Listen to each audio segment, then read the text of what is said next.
Hello दोस्तों, I hope आप सब लोग बहुत अच्छे होंगे। दोस्तों आज हम बात करने वाले हैं स्लैब कास्टिंग के ऊपर, जिसको हम लेंटर डालना या फिर छत डालना भी बोलते हैं।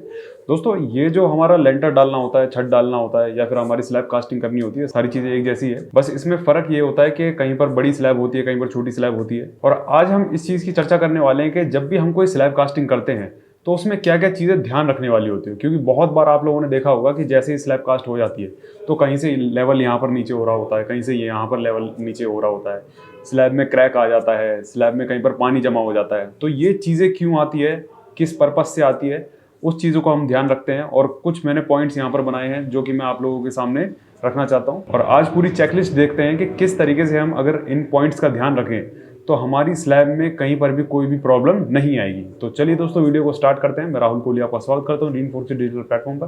तो चलिए दोस्तों वीडियो को स्टार्ट करते हैं।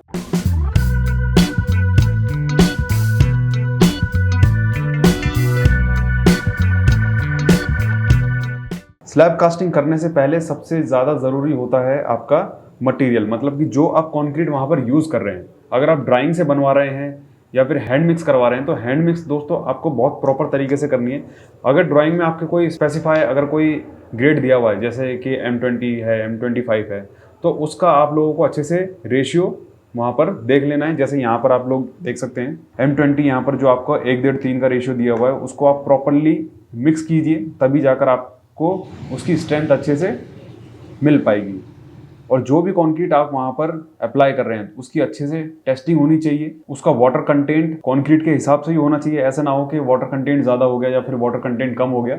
जो उसकी प्रोपोर्शन होता है उसको आप एकदम ध्यान में रखिए, तभी जाकर आप जो भी उसका कंक्रीट है वो कंक्रीट बनाइए। इसके बाद बात करते हैं दोस्तों शटरिंग की। ये चीज़ आपको सबसे ज़्यादा ध्यान में देने वाली होती है, क्योंकि जब भी हम कोई भी शटरिंग लगाते हैं तो जब भी हम शटरिंग लगाते हैं तो हम दोनों का शटरिंग एक साथ लगाते हैं, बीम का भी और कॉलम का भी। तो इसमें दोस्तों आप लोगों को मेक श्योर ये कर लेना है कि जो आपका शटरिंग के क्लेंस, लेवल और रिजिड है, ये सब प्रॉपर होनी चाहिए। आपने जितने भी प्रॉप लगाए हैं, जैक्स लगाए हैं, जितने भी आपने बल्ली फंटी का यूज़ किया हुआ है, वो आपके एक लेवल में होने चाहिए। ऐसे नहीं है कि कहीं से आपकी डाउन हो रही है, कहीं से आपकी अप हो रही है। तो ऐसा बिल्कुल नहीं होना चाहिए। आपकी जो स्लैब है वो एकदम फ्लैट होनी चाहिए, कहीं से भी ऊपर नीचे लेवल नहीं होना चाहिए। तो आपको लेवल पूरा चेक कर लेना है, क्योंकि लेवल में ही सबसे ज़्यादा दिक्कत आती है। जब भी हम स्लैब कास्ट करते हैं या फिर हम शटरिंग लगाते हैं तो कहीं से भी ऊपर नीचे अगर लेवल होगा तो आपका क्या है ना, वहाँ पर पानी जमा होने लगेगा। इसलिए जब भी हम कोई भी स्लैब की शटरिंग लगाते हैं तो हमें लेवल्स का बहुत ज़्यादा ध्यान देना होगा। और लेवल जो है दोस्तों वो आप किसी भी चीज़ से दे सकते हैं, या तो आप ऑटो लेवल से देना चाहते हैं तो वहाँ से भी आप मार्किंग कर सकते हैं, या फिर आप बबल ट्यूब वगैरह से, या फिर जो हमारे पाइप वगैरह से देते हैं उनसे भी आप लेवल कर सकते हैं। अब बात करते हैं दोस्तों रीइंफोर्समेंट की। सबसे ज़्यादा तो इंपॉर्टेंट चीज़ है वो आपका रीइंफोर्समेंट है किसी भी स्लैब के लिए। अगर आप ड्राइंग से कहीं पर भी काम करा रहे हैं तो ड्राइंग में जो जो चीज़ें दी गई है, जैसे आपका कहीं पर 10 का डाया है, 12 का डाया है, 16 का डाया है, तो वो आप लोगों को प्रॉपर ड्राइंग के हिसाब से ही वहाँ पर बिछाना है। बीम का जितना डाया है वो उस आपको ड्राइंग के हिसाब से बिछाना है। और ये आपको अच्छे से वहाँ पर इंश्योर कर लेना है कि जो भी आपके स्प्लाइसिंग है, स्पेसिंग है, जो भी आपके एक्स्ट्रा बार लगे हुए हैं या फिर कहीं पर लैप हो रही है, वो अच्छे से हुए हैं कि नहीं हुए हैं। ठीक है, तो इन चीज़ों का आपको अच्छे से ध्यान रखना है। जहाँ पर भी आपका ड्राइंग के हिसाब से जहाँ पर भी लैपिंग दी गई थी वो लैपिंग वहाँ पर है कि नहीं है। ऐसा ना हो कि ड्राइंग पे जो लैपिंग दी गई थी वो आपका L/3 भी दी थी, आपने L/1 पे दे दी या फिर L/2 पे दे दी। जो आपकी ड्राइंग में मेंशन है आपको वहीं पर जाकर स्प्लाइसिंग या फिर आपको लैप देनी है। अब बात करते हैं दोस्तों कवरिंग की।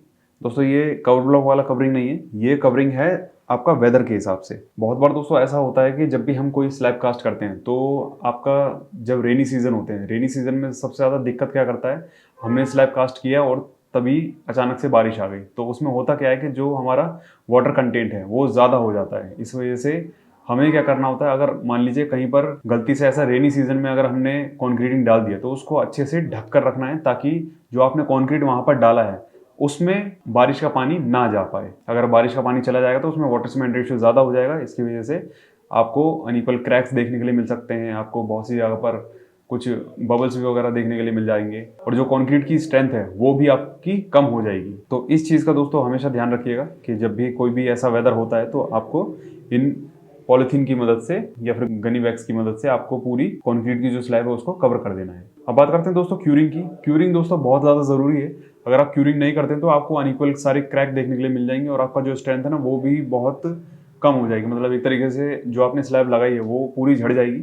तो आपको दोस्तों ये इंश्योर करना है कि जो भी आप कंक्रीट करते हैं तो उसके 7 दिन से लेकर 28 दिन तक उसकी क्यूरिंग करनी है। क्यूरिंग के मेथड भी आप लोगों को बहुत सारे अलग अलग मिल जाएंगे, गनी बैग से करनी है या फिर आपको स्प्रेइंग मेथड से करनी है या फिर वैसे ही पानी डाल के करनी है या फिर पॉन्ड बना के रखने हैं। तो आप किसी भी क्यूरिंग का यूज़ कर सकते हैं, बट आपको क्यूरिंग ज़रूर करनी है। ऐसा ना हो कि आपने कंक्रीट कर दी उसके बाद आपने कुछ किया ही नहीं। तो क्यूरिंग हमेशा करके रखनी है, चाहे वो आपका स्लैब हो या फिर कोई भी कॉलम हो, कोई भी आरसीसी मेंबर हो, तो क्यूरिंग हमेशा आपको वहाँ पर करनी है। अब बात करते हैं दोस्तों स्लैब की थिकनेस पे। स्लैब की थिकनेस भी दोस्तों आपकी बहुत ज़्यादा इंपॉर्टेंट है। आपके पास जब भी ड्राइंग आती है तो आपको इंश्योर कर लेना है कि आपकी जो स्लैब की थिकनेस है उसी स्लैब की थिकनेस को आपको कंक्रीट डलवानी है, क्योंकि बहुत से ऐसे प्रोजेक्ट होते हैं जहाँ पर एक ही सरफेस पे आपके अलग अलग थिकनेस की स्लैब डली होती है। कहीं पर 125 की होती है, कहीं पर 130 की होती है, कहीं पर 140 की होती है। तो आपको अच्छे से वहाँ पर देख लेना है कि कहाँ पर कौन सी स्लैब जा रही है, मतलब कितने थिकनेस की जा रही है। क्योंकि बहुत से केसेस में ऐसी कंफ्यूजन हो जाती है कि ड्राइंग आपको अलग से मिलती है या फिर रिवाइज ड्राइंग आती है, तो उसमें क्या है, थिकनेस जो है वो चेंज हो जाती है। तो स्लैब की थिकनेस का आप हमेशा ध्यान रखिएगा। अब आते हैं दोस्तों बीम मेजरमेंट्स की। देखिए आप लोगों को ये तो पता ही होगा, जब भी हम कोई भी स्लैब कास्ट करते हैं तो दोनों का कंक्रीट से एक ही साथ जाता है। बीम का भी सेम जाता है और स्लैब का भी सेम जाता है, मतलब कि दोनों की जो कास्टिंग होती है वो एक साथ ही होती है। तो जो अगर हम स्लैब की अगर मेजरमेंट ले रहे हैं, स्लैब की अगर हम चेकलिस्ट देख रहे हैं, तो बीम की चेकलिस्ट देखने भी बहुत ज़रूरी है। क्योंकि बीम में भी दोस्तों शटरिंग उसी तरीके से लगाई जाती है जैसे स्लैब की लगाई जाती है। पहले बीम की लगेगी फिर स्लैब की लगेगी। तो बीम में भी दोस्तों आप लोगों को ये सारी चीज़ें चेक करनी होगी, जो भी बॉटम की लाइन है, लेवल है, विड्थ है, या फिर बीम की साइड लाइन या फिर लेवल वगैरह, या फिर उसको प्लम से पूरा है कि नहीं है, मतलब एक्यूरेसी है कि नहीं है। क्योंकि ऐसा भी होता है बहुत बार कि कहीं से बीम डाउन है, कहीं से अप है। आपने देखा होगा कैंटिलीवर पार्ट जो होता है कभी कभी आपका अप हो जाता है, कहीं कहीं पर डाउन हो जाता है।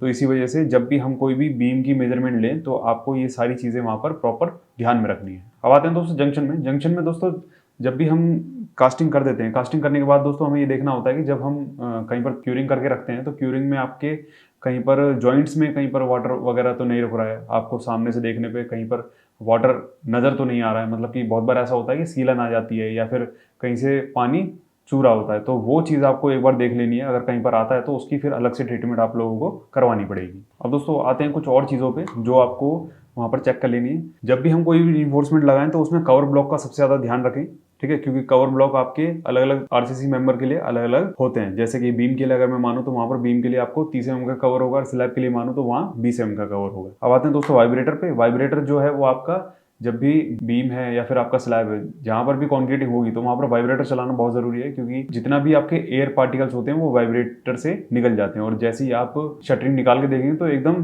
फिनिशिंग आपको बहुत स्मूथ दिखेगी। अगर आप वाइब्रेटर नहीं चलाते हैं तो आपको हनीकॉम्ब देखने के लिए मिल सकता है। अब आते हैं दोस्तों कारपेंटर और हेल्पर। जब भी दोस्तों शटरिंग लगाते हैं तो कारपेंटर हेल्पर बहुत ज़्यादा इंपॉर्टेंट रोल प्ले करते हैं किसी भी शटरिंग लगाने के लिए। तो आप लोगों को उसको एक बार चेक कर लेना है कि कहाँ पर कितने लेबर्स की, कितने कारपेंटर की, कितने हेल्पर की ज़रूरत है। तो उसके अनुसार ही आप लोग उसको लगा सकते हैं। अब आते हैं दोस्तों बारबेंडर की। बारबेंडर के बाद दोस्तों हमारी सारी बीबीएस की ड्राइंग्स वगैरह जाती हैं, जिसके अकॉर्डिंग वो क्या है ना, पूरा जाल बिछाता है। तो आप अगर साइट इंजीनियर वहाँ पर होगा या फिर आप लोग वहाँ पर होंगे तो आपको बीबीएस की जो ड्राइंग वगैरह मिलती है वो आप लोग उसको अच्छे से समझा सकते हैं। वैसे तो वो सारे काम अपने आप ही कर लेता, बट बहुत सी चीज़ें ऐसी होती है जो कि उसको भी समझ में नहीं आती है, उसके लिए इंजीनियर चाहिए। तो आप बारबेंडर का या फिर बीबीएस जब भी बना रहा हो उसका आपको हमेशा ध्यान रखना पड़ेगा। फिर आते हैं दोस्तों फिनिशिंग में। फिनिशिंग जब भी हो रही हो, जैसे कि स्लैब की कास्टिंग हो रही, तो फिनिशिंग आपको अच्छे से करवा लेनी है। कहीं पर ऐसा ना हो कि कहीं से ऊपर रह जाए, कहीं से नीचे रह जाए। तो ऐसा होगा तो क्या होगा कि जब भी हम कोई बारिश वगैरह आएगी या फिर पानी वगैरह डालेंगे तो कहीं कहीं पर आपको ड्रेनेज के स्पॉट या फिर पानी वानी के भरने के स्पॉट वहाँ पर नजर आ सकते हैं। अब आते हैं दोस्तों ड्राई सीमेंट पे। सीमेंट आपका प्रॉपर होना चाहिए, कोई भी ड्राई वगैरह नहीं होना चाहिए। इसके बाद दोस्तों चेयर पे आते हैं। चेयर बार जो है वो आपका रीइंफोर्समेंट में लगाई जाती है। अगर आपकी डबल मैश है तो वहाँ पर चेयर बार लगाई जाएगी। इस चीज़ का ध्यान रखना। अगर आपकी ड्राइंग में मेंशन है चेयर बार तो आपको चेयर बार वहाँ पर जरूर लगवानी है। और दोस्तों चेयर बार की अगर मैं बात करूँ तो वैसे तो ड्राइंग में मेंशन रहता है कि कितनी चेयर बार कहाँ पर लगानी है। अगर आपको नहीं पता चल पा रहा है कि कितनी कहाँ पर लगानी है तो आप 1 स्क्वायर मीटर के हिसाब से एक चेयर बार हर 1 स्क्वायर मीटर में लगा सकते हैं। अदरवाइज अगर आपके पास कोई भी सीनियर अथॉरिटी है तो आप वहाँ पर जाकर भी पूछ सकते हैं। ये थंब रूल था, कहीं कहीं पर अप्लाई होता है, कहीं कहीं पर अप्लाई नहीं होता है। सो आई होप दोस्तों आप लोगों को समझ में आ गया होगा कि स्लैब कास्टिंग करते समय हमें किन किन चीज़ों का ध्यान रखना है। तो मिलते हैं दोस्तों नेक्स्ट वीडियो में। वीडियो अच्छी लगी है तो लाइक कीजिए, शेयर कीजिए और हमारे रीइंफोर्स के चैनल को सब्सक्राइब कीजिए। Thank you so much.